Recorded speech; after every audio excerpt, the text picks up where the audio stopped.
যারা বাংলাদেশ থেকে এসেছেন তারা সিএএ এর জন্য আবেদন করুন।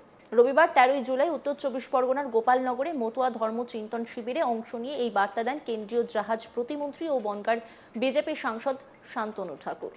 সেখানে বক্তব্য রাখতে গিয়ে মতুয়া সম্প্রদায়ের মানুষদের উদ্দেশ্যে শান্তনু বলেন, সিএএ অ্যাপ্লিকেশন করতে হবে। যারা বাংলাদেশ থেকে এসেছেন তারা সিএএ অ্যাপ্লিকেশন করুন। ভারত সরকার হিন্দু, শিখ, খ্রিস্টান, বৌদ্ধদের নাগরিকত্ব দেবে। সিএএ এর জন্য কোনো কাগজ বাধ্যতামূলক নয়। যদি ওখানকার কোনো সরকারি কাগজ থাকে দেবেন। আর অল ইন্ডিয়া মতুয়া মহাসংঘের থেকে একটি সার্টিফিকেট দিয়ে দেব যে এই লোক অল ইন্ডিয়া মতুয়া মহাসংঘের সদস্য, সিএএ পাওয়ার যোগ্য। শান্তনু ঠাকুর কি বলছেন শুনুন। সিএএ অ্যাপ্লিকেশন করতে হবে। যারা বাংলাদেশ থেকে এসেছেন তারা সিএএ অ্যাপ্লিকেশন করুন। এই যে ধরপাকড় চলছে, এই ধরপাকড় যারা শরণার্থী তাদেরকে তাড়ানোর জন্য নয়, এই ধরপাকড় চলছে যারা হিন্দি ভাষায় ঘুষ দেয় দিয়ে বলে, জোর করে ঢুকে বসে রয়েছে। আমরা জোর করে ঢুকি নেই, কারণ আমরা হিন্দুর মধ্যে পড়ি, আমরা সনাতনের মধ্যে পড়ি। আর ভারত সরকার হিন্দু, বৌদ্ধ, খ্রিস্টান, জৈন, পার্সি, শিখ এই সম্প্রদায়ের মানুষদের সিটিজেনশিপ দেওয়ার আইন এনেছে।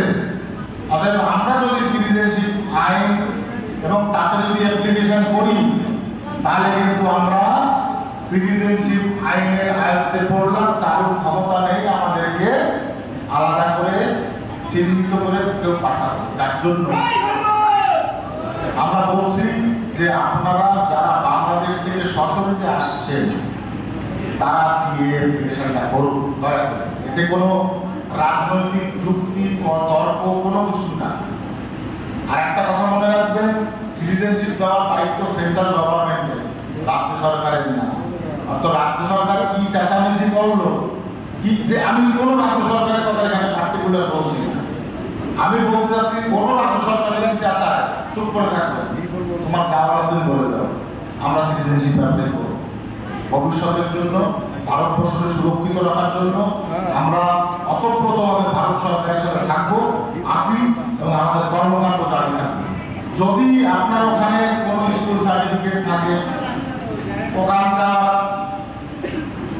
ভোটার কার্ড, যে কোনো সরকারি কার্ড যদি আপনার কাছে থাকে সেটা নিয়ে জমা দিতে আপনার অসুবিধা নেই।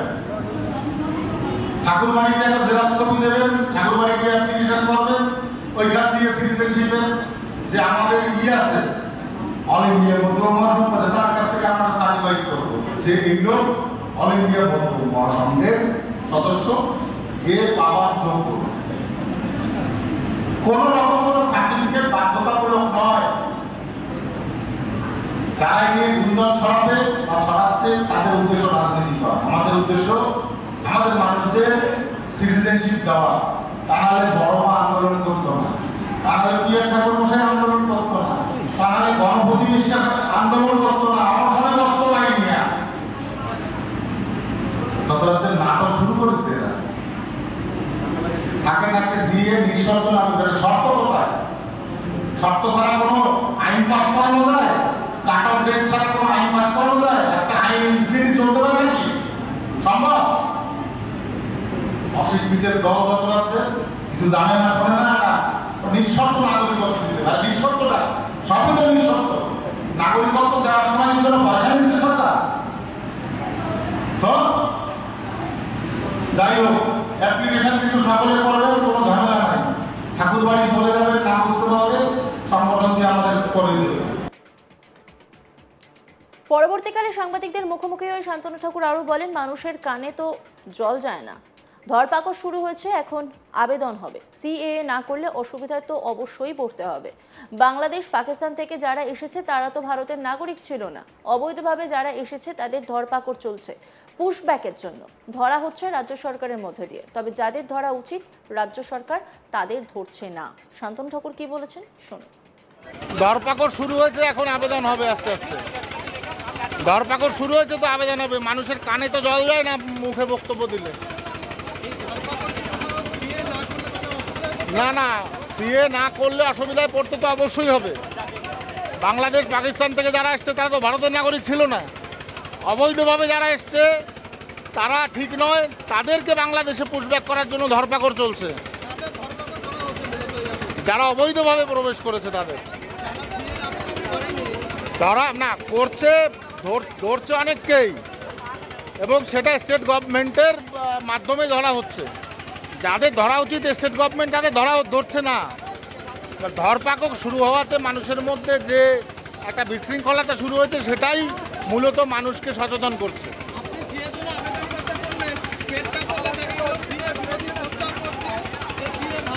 ওগুলো রাজনৈতিক প্রোপাগান্ডা, ওদের রাজনৈতিক মাইলেজ নিতে হবে।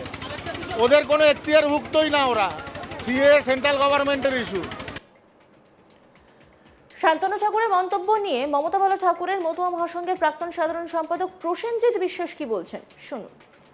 আজকে শান্তনু ঠাকুর গোপালনগরে গিয়ে যে কথা বলছেন তার মানে আপনারা বুঝতে পারছেন যে কেউ সিএ জন্যে দরখাস্ত করছে না, সেই জন্যে শান্তনু ঠাকুরের মতো একজন লোক, একজন কেন্দ্রীয় মন্ত্রী পাড়ায় পাড়ায় গ্রামে গ্রামে গিয়ে মানুষের কাছে বলতে হচ্ছে যে তোমরা সিএতে দরখাস্ত করো। মতুয়া উদ্বাস্তু যারা বাংলাদেশ থেকে এসছে তারা মমতা বন্দ্যোপাধ্যায়ের উপর ভরসা রেখে, মমতা বন্দ্যোপাধ্যায় প্রথমেই বলে দিয়েছেন যে যাদের আই কার্ড আধার কার্ড যাদের আছে, ভোটার লিস্টে যাদের নাম আছে তারাই ভারতের নাগরিক। শান্তনু ঠাকুর যেটা শুরু করেছে ওটা একদম ওনার ব্যক্তিগত ব্যাপার, উনি ওনার ব্যক্তিগত ব্যবসা বাড়ানোর জন্য এইসবগুলো করছেন। উনি একটা কাগজের সার্টিফিকেট দিচ্ছেন, তাতে ডিক্লারেশন দিতে হচ্ছে যে আমি একজন বাংলাদেশি নাগরিক, আমি বাংলাদেশ থেকে 1985 সালের এত তারিখে এসছি, আমি একজন বাংলাদেশি নাগরিক, আমি একজন হিন্দু, এই বলে উনি সার্টিফিকেট দিচ্ছে। আমার কোনো বোধগম্যে আসছে না, আমি একজন আইনজীবী হয়ে আমি বুঝতে পারছি না কেন এইসব করছেন। স্বরাষ্ট্রমন্ত্রী কি কোনো জিও গভর্নমেন্ট অর্ডার করেছেন শান্তনু ঠাকুরকে যে আপনি বেছে বেছে আপনি যাদেরকে সিলেক্ট করবেন, যাদেরকে সার্টিফিকেট দেবেন তাদেরকেই একমাত্র নাগরিকত্ব দেওয়া হবে? এটা কি হচ্ছে? এটা ভারতবর্ষের সংবিধান বলে কি কিছু নেই? শান্তনু ঠাকুর কি করতে চাইছেন?